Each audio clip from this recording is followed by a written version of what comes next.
Sekarang, saya ada di desa Bejijong untuk menemui salah satu pengusaha telur asin asap yang paling terkenal di sini. Konon, amalan jalur langit beliau ini banyak banget. Menurutnya, kita bekerja itu hanya sebagai selingan menunggu waktu sholat. Masya Allah. Berkat dari jalur langitnya, Pak Edi akhirnya bisa meraup keuntungan belasan juta rupiah setiap bulan dari usaha telur asin asapnya. Pejuang Langit, saya ingin bertemu dengan salah satu pengusaha telur asin asap. Namanya Pak Edi. Katanya beliau ini punya segudang amalan jalur langit. Nah, saya penasaran nih, pengen gali ceritanya. Tapi katanya Pak Edi kalau mau main ke rumahnya, dia nitip serabut kelapa nih buat bakar-bakar telur asinnya.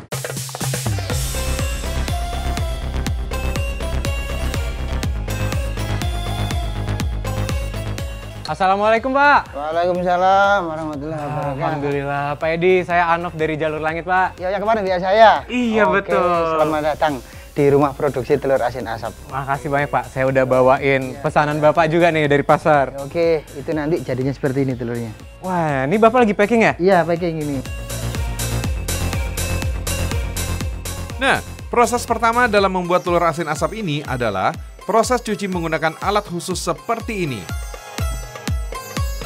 Kita kerja itu sudah kupu-kupu, santai aja. Ya. Karena rezeki itu nggak akan kemana. Rezeki dikejar pun kalau belum sampai, ya belum sampai ke kita. Kita kerja itu adalah selingan dalam hidup, Mas. Selingan apa sih? Tujuan kita adalah tiap hari itu menunggu waktu sholat. Ya, setelah subuh, ya kan, kita santai nunggu sholat zuhur sambil kita bekerja. Intinya tujuan utama kita hidup itu adalah menunggu waktu sholat. Sedangkan nyuci telur ini adalah mengisi waktu luang. Masya Allah, Pejuang Langit, saya seperti merasa tertampar dengan penjelasan Pak Edi barusan. Betapa seringkali kita terlalu fokus bekerja sampai terkadang menunda-nunda sholat. Saya jadi teringat ucapan guru ngaji saya, bahwa meninggalkan sholat karena bekerja tidak menjadikan rezeki kita bertambah. Dan meninggalkan pekerjaan karena sholat tidak akan mengurangi rezeki yang diberikan oleh Allah Subhanahu wa Ta'ala, karena sejatinya rezeki sudah ada takarannya. Nah, telur-telur bebek yang sudah dibersihkan kemudian masuk ke drum pengasinan. Di dalam drum-drum inilah telur akan direndam dengan air garam selama 15 hari. Pak Edi juga sambil bercerita bahwa dulu waktu masih jadi preman di terminal, ia bisa mendapatkan banyak sekali uang. Tapi uang-uang tersebut terasa cepat habis dan jauh dari kata berkah. Sementara dengan berjualan telur asin asap ini, keuntungan yang didapat terasa barokah dan bisa membiayai kedua anaknya kuliah sarjana. Masya Allah. Telur-telur yang sudah diasinkan kemudian masuk ke tahap pengasapan. Disinilah kunci kelezatan telur asin asap Pak Edi. Dengan cara pengasapan menggunakan serabut kelapa selama 5 jam, maka akan menghasilkan telur asap yang lezat dan menyehatkan. Saya penasaran nih, pengen nyoba juga nih. Oh, ini bagus ya bening ya Pak ya? Terus ya, kita taruh di sini. Jadi dipastikan telur yang diasap adalah telur yang masih mentah, Mas. Oh, jadi ya baik. bermatang biar kalau ketemu seperti ini. Ini yang busuk Pak? Busuk. Oh, hitam ya Pak? Hitam. Nggak kelihatan warna kuningnya Pak ya? Iya, itu udah busuk ini. Jadi harus dibuang, nggak boleh dimatangkan. Karena kasihan pembeli. Dan nggak bisa dikonsumsi lagi? Nggak boleh dikonsumsi, nggak bisa. Jadi nggak ada novel, ini kan kuning ya? Kuning, bagus itu Mas. Bagus. Masya Allah. Saya dapat informasi, katanya tuh Bapak juga merutinkan sholat taubat Pak setiap hari Pak. Gini loh Mas. Itu kenapa bisa setiap hari Pak? Loh gini loh. Kaca itu kalau tidak dibersihkan tiap hari, Ya. pasti kotor Mas. Ya. Sama dengan diri kita Mas. Kita kan, sholat taubat adalah usaha kita membersihkan hati kita, membersihkan dosa-dosa kita kepada Allah Subhanahu wa Ta'ala. Ya. Gitu. Masya Allah. Kalau kita ngelap kaca 1 bulan sekali, betapa susahnya kotoran itu Iya, numpuk Pak ya? numpuk. Ah. Ya. Makanya kita sekuat tenaga mungkin kita tiap hari sholat taubat. Pejuang Langit, dalam kehidupan ini tak jarang kita tergelincir dalam kesalahan dan dosa. Namun Allah Subhanahu wa Ta'ala selalu membuka pintu taubat bagi setiap hambanya. Sholat taubat merupakan salah satu bentuk ibadah yang sangat dianjurkan dalam Islam, sebagai cara untuk memohon ampunan atas dosa-dosa yang telah kita lakukan. Sholat ini dapat dilakukan kapan saja ketika seorang muslim menyadari kesalahannya dan ingin kembali pada jalan yang diridhoi Allah. Rasulullah Shallallahu Alaihi Wasallam bersabda, seorang hamba yang berdosa, lalu dia berwudu dengan baik, kemudian sholat 2 rakaat, lalu memohon ampun kepada Allah, maka Allah pasti mengampuninya.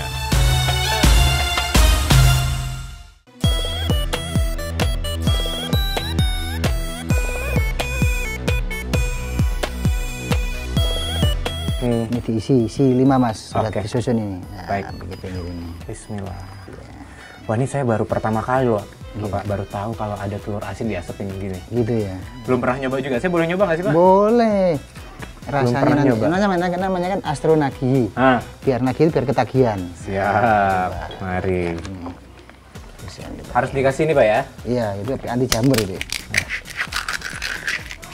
Ya, ini. Kalau ini wah, bisa dicicip ini pakai sendok ini. Oke. Oke. Nah, sekarang Wah, mantap nih. kering. Bismillah nih. Saya nyobain pertama kali. Bismillahirrahmanirrahim.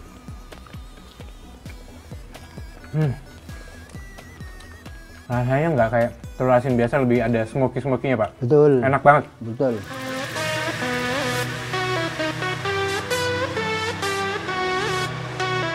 Pak Edi, Iya. saya pengen nanya, Pak. Monggo. Dulu sebelum Bapak bisnis telur asin asap ini, kerjaan Bapak apaan, Pak? Wah, kalau diceritakan malu mas. Oh, santai, Pak. Kita Saya dulu itu jadi apa ya, preman terminal mas. wah. Saya pernah jadi supir angkot mas, yang hidupnya di terminal mas. Wah.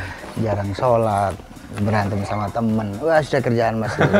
Nipu sana nipu sini. Ah, Waduh, beneran ini? Iya, udah. Jadi sekarang alhamdulillah dengan saya bikin telur asin asap ini hampir 24 jam saya berada di rumah dekat dengan istri dan anak saya. Ya.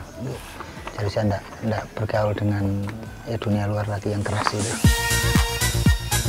Pejuang Langit, dalam sehari, Pak Edi bisa memproduksi sekitar 500 butir telur asin asap yang dijual untuk pasar Jawa Timur dan Jawa Tengah. Menurut beliau, semuanya cukup dijalani dengan santai sambil melaksanakan ibadah-ibadah harian. Alhamdulillah karena ini mungkin doa istri saya, kepingin setiap hari ditunggu sama saya, anak-anak saya. Akhirnya aku Tuhan memberikan jalan. Alhamdulillah. Gitu loh. Kita juga tidak nyangka seperti apa jadinya kalau saya masih di terminal seperti apa. Tapi Allah memberikan apa ya jalan supaya saya tiap hari di rumah sama istri sama anak-anak saya ngajari ngaji saat mereka seperti itu.